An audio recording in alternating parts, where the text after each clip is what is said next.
The French existentialist Jean-Paul Sartre said, freedom is what you do with what's been done to you. And we all are born into struggle that we didn't choose. We're all born into a world subject to the will of other people and other beings. And that's not a mistake. There's something seemingly so unfair about that. Well, is there something more valuable, even more valuable than fairness? And I would say there is, and that is freedom. There's nothing higher than freedom. The value of freedom, because freedom is what there is vaster than even the value of eliminating evil from the world.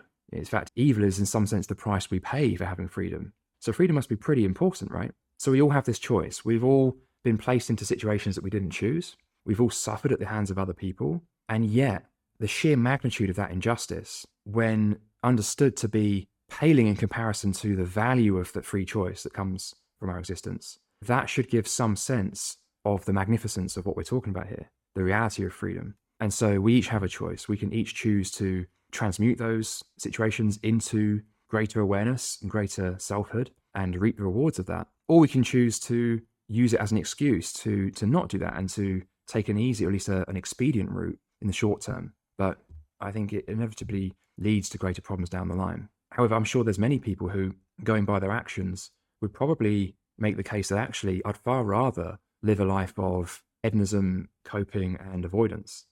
And I don't have a problem with that. You're free to do that. That's absolutely your choice, you see? So whichever way you look at it, freedom is a very wonderful thing. And who would any of us be to try and take that away from anyone else? But the opportunity is there if you choose it. And there's nothing more generous than that, right? The opportunity to pursue freedom. But it is something that must be pursued through responsibility. It cannot be given to you, just as you cannot give it to anyone else. It's kind of like a metaphysical impossibility, because freedom comes from one's own engagement with themselves by default.